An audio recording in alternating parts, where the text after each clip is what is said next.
Oke, selamat datang di video pembelajaran desain media interaktif. Masih bersama saya Ricardo Surulianto. Oke, di video pembelajaran kita hari ini kita melanjutkan pembahasan kita mengenai CSS layouting, yaitu membahas tentang dimensi dan overflow, di mana masing-masing ini adalah memberikan bisa kita menerapkan pada ukuran atau besar dan lebarnya sebuah tag pada HTML atau elemen pada HTML yang pernah kita tahu bahwa setiap elemen pada HTML itu memiliki tinggi dan lebar masing-masing, dan bagaimana nanti dengan overflow nanti kita akan bahas. Oke, di dimensi kita memiliki value atau property yang kita bisa gunakan, yaitu adalah width dan height. Jadi ini untuk mengukur berapa tingginya dan berapa lebarnya. Nah, untuk satuan yang kita bisa gunakan yaitu adalah ada pixel, persen, inci, sentimeter, milimeter, dan poin. Nah, sini adalah untuk yang ketiga ini, keempat ini adalah jarang kita gunakan karena yang sering kita gunakan adalah satuan pixel dan persen. Nah, untuk pixel ini adalah satuan pasti, jadi dia tidak akan berubah-berubah, jadi dia statis ya. Nah, kalau yang untuk yang persen ini dia dinamis, di mana dia bisa berubah besar kecilnya sesuai dengan tempatnya. Jadi contoh, browsernya semakin dilebarkan ya, maka dia akan melebar sesuai dengan ukurannya, mengikuti presentasinya. Bagaimana kita untuk pembahasannya, kita langsung saja ke Sublime Text-nya. Oke, di sini saya sudah siapkan HTML sederhana. Oke, kalau kita lihat di sini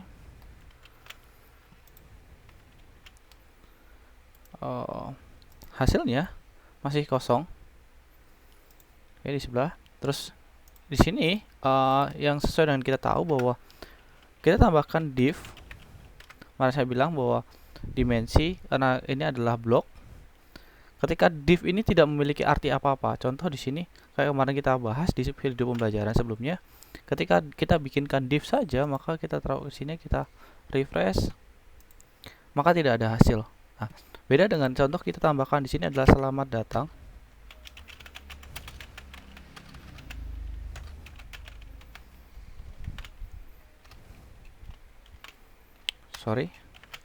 Selamat datang, maka dia akan muncul hanya tulisannya saja, tanpa kita tahu bahwa div-nya itu ada.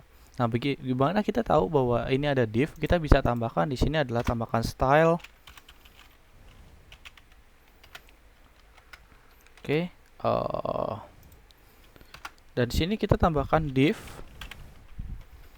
Oke, div ya, sesuai dengan kita tahu bahwa div itu adalah blok, yaitu kita ada namanya dimensinya, yaitu adalah height. Tadi yang kita bahas adalah height. Contoh saya bikin 200 pixel, dan height-nya dan width-nya 200 pixel. Apa yang terjadi? Kita lihat di sini dia tidak terjadi apa-apa. Kenapa? Kotaknya di sini belum dikasih warna, jadi dia tidak kelihatan bahwa sebenarnya sini sudah ada kotak atau sebenarnya udah ada kolom div. Cuma karena dia belum dikasih warna, maka dia tidak ada kelihatan ininya. Maka kita butuh namanya di sini adalah background. Background color, contoh di sini kasih nama pink. Kita lihat, nah ini baru akan kelihatan bahwa dia ukurannya 200 kali 200. Ini tadi untuk pixel. Bagaimana dengan nanti menggunakan persen? Nah, contoh di sini adalah kita yang tadi bahwa persen itu adalah dinamis, dia bisa berubah-ubah. Contoh kita adalah width-nya saya rubah menjadi 80%, maka hasilnya dia akan kalau tadi yang saya jelaskan bahwa dia akan sebesar daripada 80% daripada wadahnya. Nah, di sini adalah wadahnya adalah browser.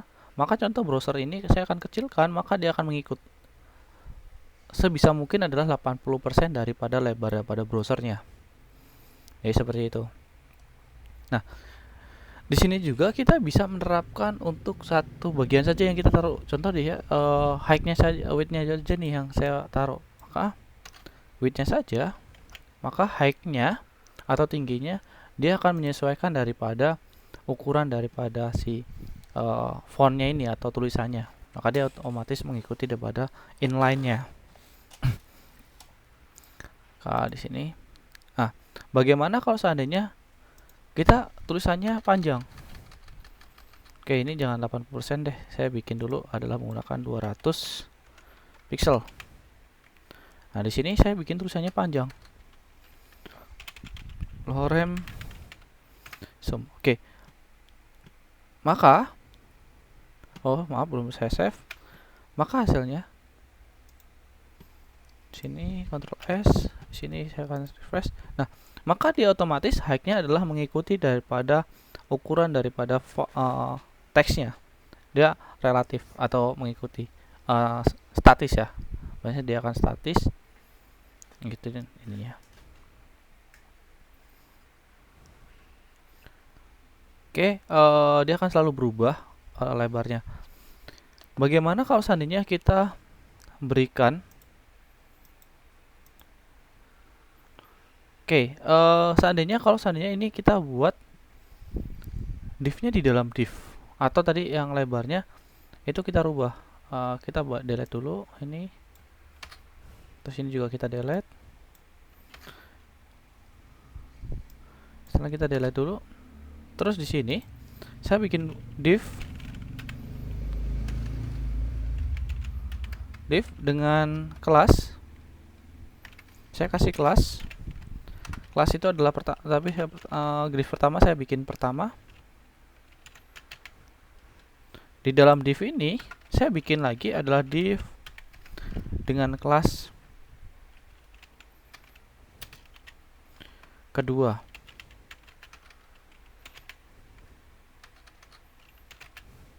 Nah, di sini adalah tulisannya baru saya tulis selamat datang.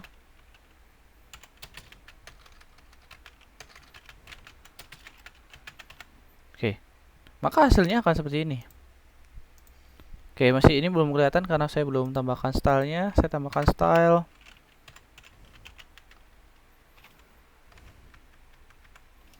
Oke, yang pertama adalah saya bikin kelas pertama.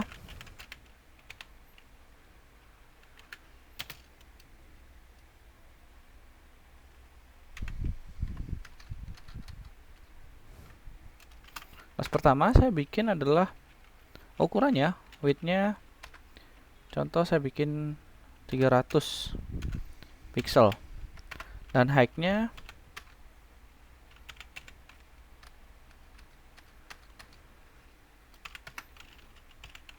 saya bikin adalah 300 juga.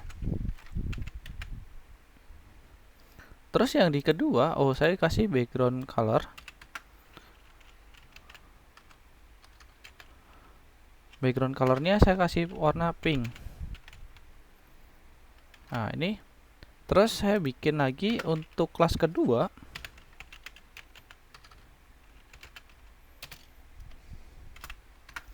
Saya bikin sini width-nya 200 dan height-nya saya bikin 200. Dan saya bikin background colornya saya bikin warna silver. Oke, maka hasilnya akan seperti ini. Nah, dia akan di dalamnya. Bagaimana kalau seandainya saya bikin persentasenya? Kalau width-nya saya bikin jadi 80%.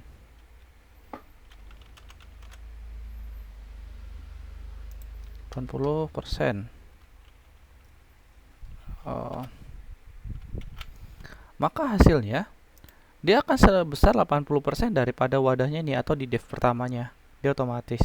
Nah, pertanyaannya bagaimana kalau seandainya ini lebih besar daripada wadah utamanya? Contoh saya bikin 120%. Maka hasilnya dia akan keluar. Nah, di sini harus kalian hati-hati adalah pembuatan div kedua atau yang di dalamnya itu harus jangan sampai melebihi daripada div yang pertama atau di wadahnya. Kalau bisa adalah sama ataupun di bawahnya. Oke, ini yang hati-hati, yang harus kalian hati-hati. Oke, itu tadi untuk ininya. Terus bagaimana kalau seandainya ini saya delete dulu. Saya kembali lagi ke div pertama. Kembali ke div. Nah, di div ini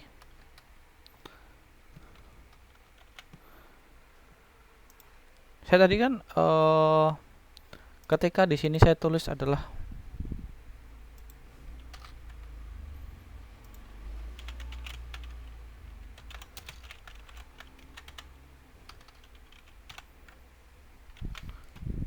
terus di sini stylenya adalah div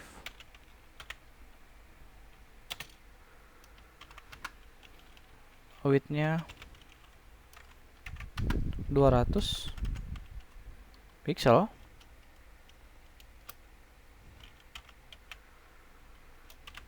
dan height-nya adalah 200 pixel.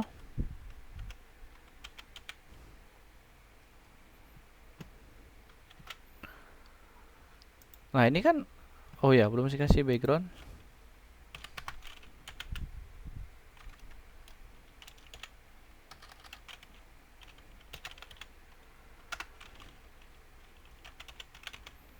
Oke. Di sini kan ukuran gambarnya akan sesuai seperti ini. Nah, bagaimana kalau seandainya tulisannya ini lebih besar daripada ininya? Contoh saya bikin lorem. Nah, ini contoh seperti ini, dia akan lebih panjang. Hasilnya akan seperti apa? Nah, ini akan hasilnya adalah seperti ini. Maaf, belum saya save. Oke, sorry. Saya save di sini, save. Refresh. Nah, ini dia akan keluar. Nah, bagaimana solusinya ini? Kita kembali kepada PowerPoint-nya. Nah, bagaimana jika dimensi div itu lebih kecil daripada konten di dalamnya? Nah, ini solusinya adalah adanya overflow, di mana overflow itu ada namanya visible, auto, hidden, dan scroll. Visible itu adalah default yang tadi yang kita tulis tadi, di mana kontennya dia akan keluar daripada wadahnya. Oke, nilai defaultnya adalah konten akan keluar daripada jika tidak cukup. Terus auto akan memunculkan scroll jika dibutuhkan. Terus atau hide itu adalah menyembunyikan konten.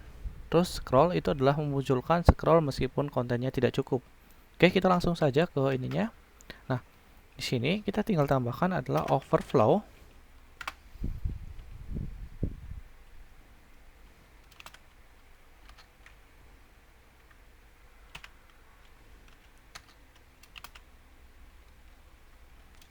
Overflow di sini kita contoh tadi adalah visible.